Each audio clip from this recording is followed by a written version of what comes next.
নমস্কার, আমি পরমাশিস। আমি প্রতিদিনকার মতো সরাসরি চলে এসেছি আমার নিজস্ব ইউটিউব চ্যানেল ভয়েস অফ পরমাশিসের পেজে আপনাদের সামনে। প্রতিদিনকার মতনই কিছু আলোচনা, কিছু মন্তব্য, কিছু মতামত, কিছু অভিমত আমি প্রকাশ করতে চাই আপনাদের সামনে, সেটা করেও থাকি।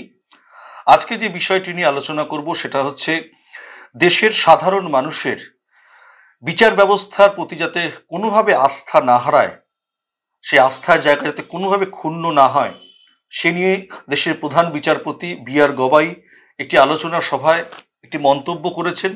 মন্তব্যটা কি, মানে একেবারে সাংবাদিকতার ভাষায় যদি এইভাবে বলি যে সুপ্রিম কোর্টের বিচারপতি বি.আই. গবাইয়ের নিশানায় অবসরের পর রাজনীতিতে যোগ দেওয়া বিচারপতিরা।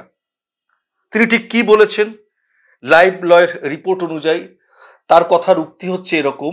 প্রধান বিচারপতি বলেছেন, এই ধরনের পদক্ষেপগুলি গুরুত্বপূর্ণ নৈতিক বিষয় নিয়ে প্রশ্ন তোলে এবং বিচার বিভাগের প্রতি জনসাধারণের আস্থা ক্ষুণ্ণ করার ঝুঁকি তৈরি করে। সেই সঙ্গে তিনি একথাও বলেছেন, এই অবসর পরবর্তী ভূমিকাগুলি এমন একটি ধারণা তৈরি করতে পারে যে বিচারকের সিদ্ধান্তগুলি ভবিষ্যতের রাজনৈতিক বা সরকারি সুযোগের দিকে নজর রেখে নেওয়া হয়েছিল। যদি একজন বিচারক অবসরের পরপরই সরকারের থেকে কোনো একটি নিয়োগ বা গ্রহণ করেন কিছু বা নির্বাচনে প্রতিদ্বন্দ্বিতা করার জন্য বেঞ্চ থেকে পদত্যাগ করেন, তবে এটি গুরুত্বপূর্ণ নৈতিক উদ্বেগ বলে তুলে ধরে বা মনে করা হয়, আর তা জনসাধারণের কিন্তু নজরেও পড়ে। বিষয়টি নিয়ে উনি কেন বলেছেন, কাউকে নিশানা করেছেন কিনা আমি জানি না। উনি দেশের প্রধান বিচারপতি হিসেবে দেশের সাধারণ মানুষের যাতে কোনো রকম বিচার ব্যবস্থার প্রতি কোনো সন্দেহ, কোনো ক্ষুণ্ণ আস্থার জায়গাটা যাতে নড়বড়ে না হয়, তার এই মন্তব্য অত্যন্ত প্রাসঙ্গিক। এই বিষয়ে আমি একটি প্রতিবেদন লেখার চেষ্টা করেছি, অর্থাৎ কীরকম যে বিদেশের তিনি যে কথাটা বলেছেন, কেন এই প্রশ্ন তিনি করলেন বা এই বক্তব্য রাখলেন।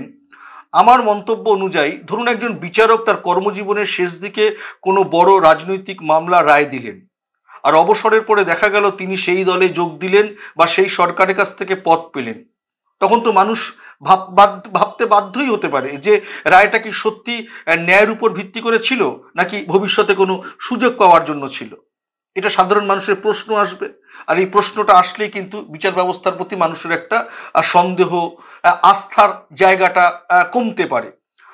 প্রধান বিচারপতি যে মন্তব্য করেছেন, যে বক্তব্য রেখেছেন, দেশের সাধারণ মানুষের মানে মানুষ কোথায় যাবে, শেষ পর্যন্ত মানুষ কোথায় যাবে? বিচার ব্যবস্থার প্রতি যদি আস্থা থাকে তবেই তো সেখানে যাবে, এবং বিচার ব্যবস্থাতেই শেষ রাস্তা বিচার ব্যবস্থা, আইন আদালত। আমরা সকলেই বলি যে আমার দেশের আইনের প্রতি আমাদের সম্পূর্ণ বিশ্বাস আছে, ভরসা আছে। সেই জায়গাটা যাতে কোনোভাবে অক্ষুণ্ণ না হয়, সেই জন্যেই কিন্তু তার এই মন্তব্য।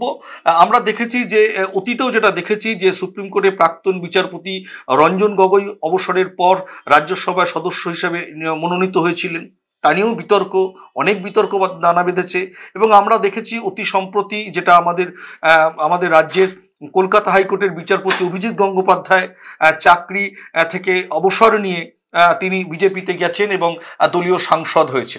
এটা নিয়ে অনেক রাজনৈতিক বিতর্ক আছে। রাজনৈতিক বিতর্ক, রাজনীতির লোকেরা রাজনৈতিক বিতর্ক করবে, সেটা তো কোনো বড় কথা নয়। বড় কথা হচ্ছে দেশের সাধারণ মানুষের মন্দির, ন্যায় বিচারের মন্দির হচ্ছে আইন আদালত। তার প্রতি যাতে সম্পূর্ণ সাধারণ মানুষের আস্থা থাকে, সে আস্থা যাতে না হারায়, সেই বিষয়ে তিনি মন্তব্য করেছেন। কেউ কিন্তু নিজের গায়ে মাখবেন না। উনি এই মন্তব্যটা করেছেন, দেশের প্রধান বিচারপতির বক্তব্য আমরা শিরোধার্য হিসাবেই ধরতে পারি, এবং দেশের সাধারণ মানুষের কথা ভেবে, দেশের আইন আদালতের বিচার ব্যবস্থার কথা ভেবে তিনি এই মন্তব্য করেছেন, যেটা অত্যন্ত প্রাসঙ্গিক। এবং সাধারণ মানুষের, আমি আবারও বলি, সাধারণ মানুষের যে ন্যায় বিচারের জায়গা হচ্ছে আইন আদালত, সেটা একটা মন্দির। সেই মন্দিরের প্রতি যাতে মানুষের সম্পূর্ণ আস্থা থাকে, তার এই মন্তব্য অত্যন্ত প্রাসঙ্গিক। একজন গণমাধ্যমের কর্মী হিসেবে যে তিনি আজ মন্তব্য করেছেন, এটা অত্যন্ত প্রাসঙ্গিক। এবং দেশের যারা রাজনীতি করেন, যারা রাজনীতিক রয়েছেন, তারা এই পরামর্শটা অবশ্যই নিলে ভালো হয়। তাহলে কোনো পক্ষেরই নিরপেক্ষতার কিন্তু মানে অভাব থাকবে না। নিরপেক্ষ যে প্রশ্নটা আমরা করি, আমরা কতটা নিরপেক্ষ, কতটা পক্ষ, কতটা বিপক্ষ, সেই নিরপেক্ষতার জায়গাটাও কিন্তু একেবারে সঠিক থাকবে, নির্ভুল থাকবে।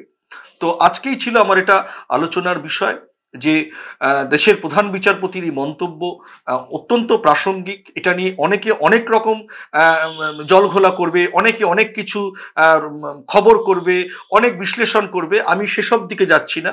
আমার বক্তব্য হচ্ছে, দেশে যারা রাজনীতি করেন, এত বড় রাজনৈতিক দেশ, রাজনৈতিক দল আছে, যারা রাজনৈতিক দলের মাথা রয়েছেন, কর্ণধার রয়েছেন, বড় বড় নেতৃত্বরা রয়েছেন, তারা এই প্রধান বিচারপতির মন্তব্যটাকে অবশ্যই, যাতে দেশের আইন আদালতে যেমন মানুষের যদি আস্থা থাকে, রাজনৈতিক দলগুলোর প্রতি যেন মানুষের যে দলই করুক একটা আস্থা বা একটা পরিষ্কার নিরপেক্ষতা যাতে বজায় থাকে, সেটা থাকলে কিন্তু আমার মনে হয় আমাদের দেশ আগামীর পথে অনেকটাই এগোবে এবং মানুষ কোনোভাবেই ভুল পথে চালিত হবে না।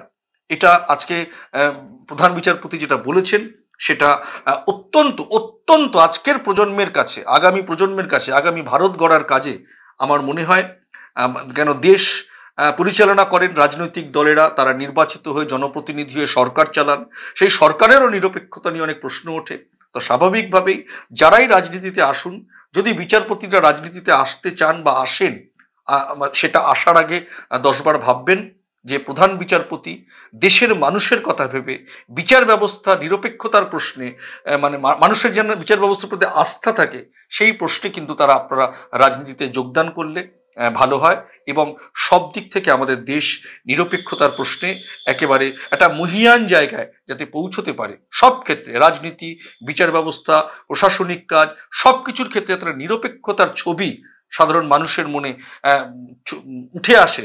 সেটাই কিন্তু তারই আজকে মন্তব্যকে আপনারা পাথেয় করে প্রাসঙ্গিকভাবে আপনাদের জীবন পথে যদি আপনারা চালিত করেন, তাহলে আমাদের দেশ আগামীর পথে আরো অনেকটাই এগোতে পারবে। এটা আমি আবেগ দিয়ে বলছি না, এটা আমার নিজের মনে হয়েছে। আমি প্রথমেই বলেছিলাম যে আমার ইউটিউব চ্যানেল ভয়েস অফ পরমাশিসের পাতে আমি এইভাবেই কথা বলবো। ভালো লাগলে মন্তব্য করবেন, পরামর্শ দেবেন, আর অবশ্যই লাইক করবেন, সাবস্ক্রাইব করবেন, বেল বাটন টিপবেন। অবশ্যই মনে রাখবেন, আপনার মন্তব্য আমার আগামীর পথকে আরো সুদৃঢ় করবে, ইউটিউব চ্যানেলকে দাঁড়াতে হয়তো সহায়তা করবে। আপনাদের সমালোচনা কিন্তু আমার কাছে পাথেয়। আপনাদের সমালোচনা আমি আত্মসমালোচনা হিসাবে নিয়ে আমি নিজেকে আরো গড়ে তুলতে চাই। নমস্কার।